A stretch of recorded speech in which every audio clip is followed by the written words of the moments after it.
ئەو پێوەرانی کە ئێمە دامان نابوو بۆ هەڵسانگاندنی ئەو شخصانە یەکێک لە شتە زۆر گرنگەکان ئەوە بوو لە بۆ هەر شتێکی کە هەڵیان بژاردبوو لێکۆڵینەوەی ئەومان دەکرد چەندە سکیڵی هەیە چەندە لەو بوارەدا ئاشنایە و چەندە مەهارەتی هەیە کە بتوانێت ئەو بزینسە بەر و پێشەوە بەرەوە. دووەم شتێکی کە زۆر گرنگ بوو لەنێو ئەو مۆزوعەدا ئەوەیە کە چۆن دەتوانێت ئەدڤەرتایزینگی مەشروعەکەی خۆی بکات. For the entrepreneurship category we're diverse from all areas from Iraq, from south and north and even from Baghdad. The types of projects were covers eco-friendly projects. بەردەوام بن بۆ براوەکان هەرسێ براوە ئێمە چانسی ئەوە ئەبینی لە ئێوە کە تێدا بتوانن گەورەتر بن و خەڵک زیاتر دابمەزرێنن.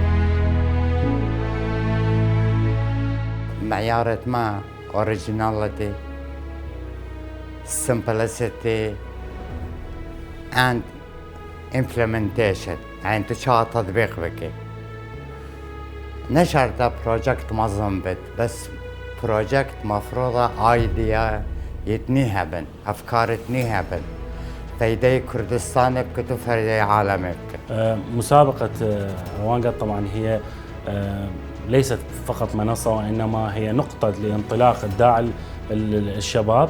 اليوم عندنا فائزين، الفائزين نحب نقول لهم استمروا على هذا الفكرة حتى تقدرون بالمستقبل تطورون مشاريعكم وما تكون هذه مجرد أفكار وإنما ممكن يكون بزنس خاص بكم بالمستقبل. سەبارەت بە سێبراوی یەکەم بردنەوە لە هەلێکی ئاوها و لە پرۆژەیەکی ئاوها و لە شوێنێکی ئاوها بەڕاستی جێی شانازێت جێی خۆشحاڵیە پیرۆزباییتان لێ ئەەکەین بەڵام ئەمە مانای وەستان نییە ئەمە مانای ئەوەیە کە زیاترتان لە چاوەڕێ ئەەکەین ئەبێ هەوڵ بزیاتر بدەن ئەبێ زیاتر پەرە بە بیرۆکەکانتان و بە پرۆژەکانتان بن.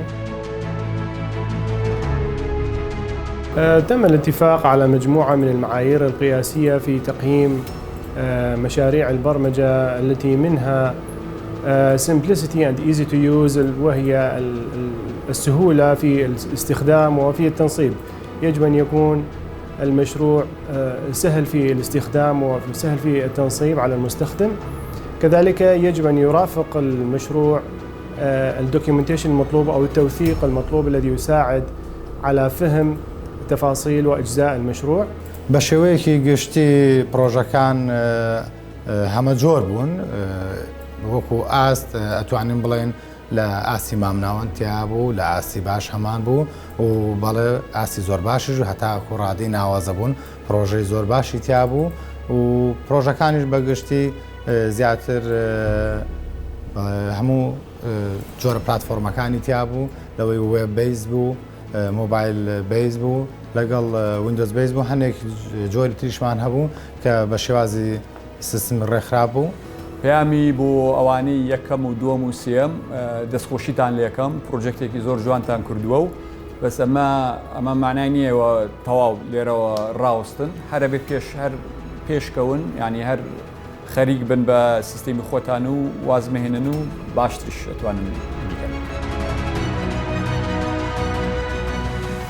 پێوەرەکان لەسەر ئەساسی چەند خاڵێک دانرابوو یەکێک لەوانە ئەبێ پەیامێک لە پشتی ئەو پرۆژەیە بێ کە دانراوە بۆ پرۆژەی ریسایکلینگ. دووەمیان ئەبێت فەنی بێت واتە پرۆژەکە خۆی لە چوارچێوەی فەنا ببینێتەوە.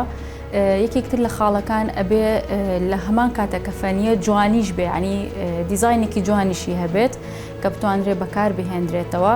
بالنسبة للأعمال المقدمة كانت مستواها جيد لكن نطمح إن شاء الله بالسنة القادمة تكون مشاريع ذات جودة أعلى تحاكي الوضع البيئي إضافة إلى الوعي المجتمعي للأفراد. جتي أعمال كلش حلوة وجودتها عالية تخص المشاريع أو الأعمال المقدمة هي الفنية. الحقيقة الكل فايز، المشاركة لوحدها والتجربة هو فوز بحد ذاته. الفرق أنه أكو بسيط جدا يعني بين الأرقام الناس اللي فازت والناس اللي ممكن تفوز بالمستقبل هو كلش قليل.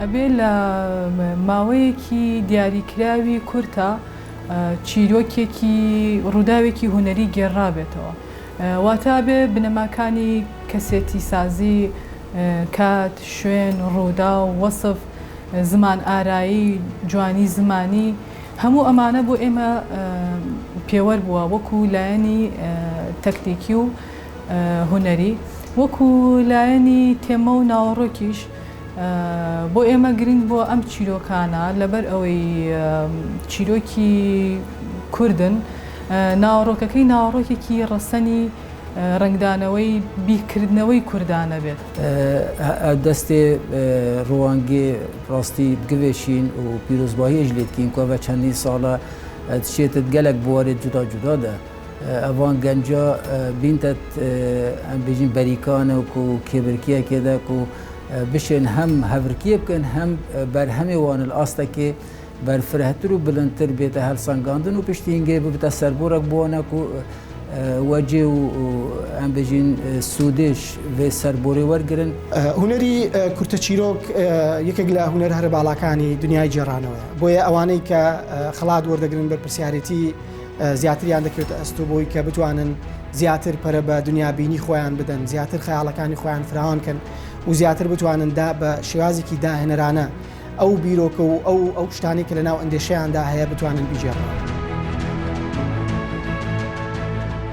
اعتمدت لجنة التحكيم جملة من المعايير كان أهمها اللغة سلاسة العبارات الحبكة الفكرة أو الرسالة التي توصلها القصة مع مراعاة أن الفئة العمرية اللي استهدفتها المسابقة هم فئة اليافعين والشباب الصغار. القصص اللي تم قراءتها من قبلنا هي دائما نركز على مضمون القصص، فالقصص كانت بصورة عامة تعبير عن معاناة الشعب بصورة عامة، وكذلك هي وجهة نظر هؤلاء الشباب الفتية أو الفتيات تجاه الواقع بصورة عامة. أنا رسالتي للفائزين الثلاثة أن لا يصيبهم الغرور في هذا الفوز وأن لا يتركوا القراءة. رسالتي لهم أو نصيحتي لهم هو القراءة ثم القراءة ثم القراءة، لأنها أهم من حتى من الكتابة نفسها في الوقت الحاضر. فالقراءة هي رسالتي الوحيدة والمهمة لهم. لەڕاستیدا دەتوانم بڵێم بەپێی ئەوەی کە تەمەنی بەشداربووان لەم پێشبڕکەیە سنووردارە دەتوانم بڵێم ئاستی باڵاتر لە مامناوەندیان هەبوو و تەنانەت هەبوو شعر کە زۆر شعری باش بوو و ئێمە توانیمان لەسەر ئاستی پێوەرەکان دەرەجەی باڵایان پێ بدەین.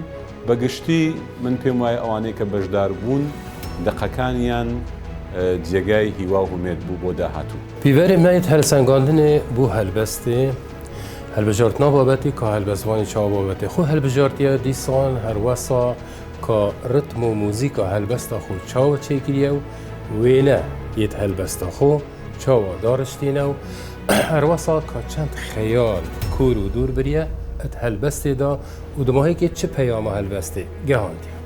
اف پروژه گلک گرنگن تایبت بو افتخا دست نشانگیری که جی دست بکی دانه بیتا درگه که اف کسانه اف گنجه خودی دا ببینن و پتر گرنگی بدنه بهره خو برف پیش بردن.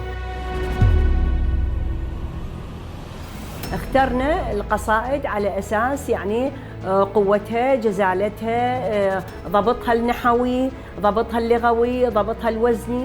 بصفتي أصلا شاعرا باللغتين الكردية والعربية وقارئا للشعر ببضع لغات أرى أن الشباب بحاجة إلى مزيد من القراءة والاطلاع ليس على الشعر فقط وإنما على كافة الأجناس الأدبية والفنية والمعرفية. فمبارك للفائزين الذين سنراهم على المسرح الليلة، ومبارك للفائزين أيضا الذين لن نراهم على المسرح في هذه الليلة، فالجائزة الفعلية هي كتابة الشعر.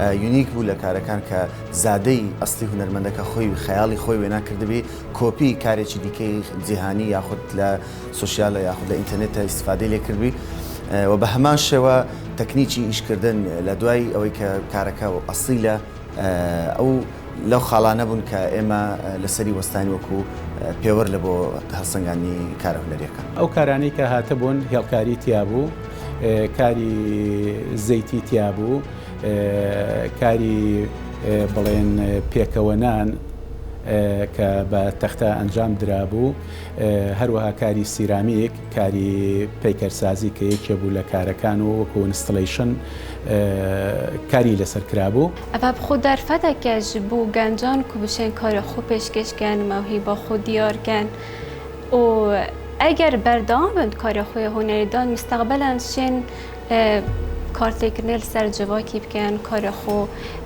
زیاتر پێش بەبەن خزمەتە خۆ هەم جواکی خۆ بکەن. من هاي المعايير اخترنا التون لأن التون هي الأساس يعني بالموسيقى والثاني الرتم نقدر نمشي عليها. أو برهمت هاتينا بردستمك و أميرة جورا وجوربون وتريبون إيقاعيبون هوائيبون نحاسيبون خشبيبون بهر جوريكي بو كجبون كربون موزيكا كردي بو موزيكا كلاسيك بو موزيكا بياني بو أف برهمة هميت دهبو بشويشي قشتي لراسيدا جيجي دلخوشكرة كجنزان من ولو بواري موزيك دتوين بلين صال بصال وبهرين و ئومێدی نوێ و دەتوان بڵێم کاری زۆر جوان دێتە بەردەست و بە شێوەیەکی گشتی دەتوان بڵێم لە ئاستێشی زۆر باشدا بوون و لەناو ئەو باشیانەشدا بەڕاستی باشترینەکانمان ئێمە هەڵبژار کە لە ڕێگەی ئەو پێوەرانی کە باسمان کرد. کۆمەڵێک پێوەرمان دیاری کرد پێشەوەی سەیری فیلمەکان بکەین لەسەر پێوەرەکانیشمان زیاتر نزیک بوون لەوەی کە سیناریۆ، کامێرا، مۆنتاژ و نواندنی ئەکتەر هەموو کۆی ئەمانە چۆن توانیوانە ڕۆڵێکی گرنگ بجێڕن لە بەرەمهێنانی فیلمەکەدا. مستوى الأفلام هذه السنة كان متفاوت ما بين الجيد والجيد جدا والمتوسط. شفنا أفلام انبهرنا بها بصراحة، شفنا طاقات شبابية تفاجئنا بها، خصوصا انه احنا نعرف انه الفئة العمرية اللي مشاركة هي فئة الشباب، لذلك شفنا اشياء جدا رائعة وطاقات وامكانيات فنية. دەست خۆشی ڕەوەنگە هەتکەم و پشتیوانی گەنجات گرتە تایبەت ji keyfamê barê sînemayê de gel Kurdistanê em dibînin sînema hêj welê nehatiye ku bijin sînemaka Kurdî hey şwê giring ew e ku destpêkê yani genca hêvîdarim ji hemî aliyeke pêşgirî bû sînemayê bikin ku sînema Kurdî pêş bikevitin. ئەو پێوەرانی دامان ناوە وەکو لیژنەی هەڵسەنگاندن چەند پێوەرێک وەکو مەسەرەن لایتینگ بێ، کواڵیتی بێ، کۆمپۆزیشن بێ، فکری بەشداربووەکان بێ.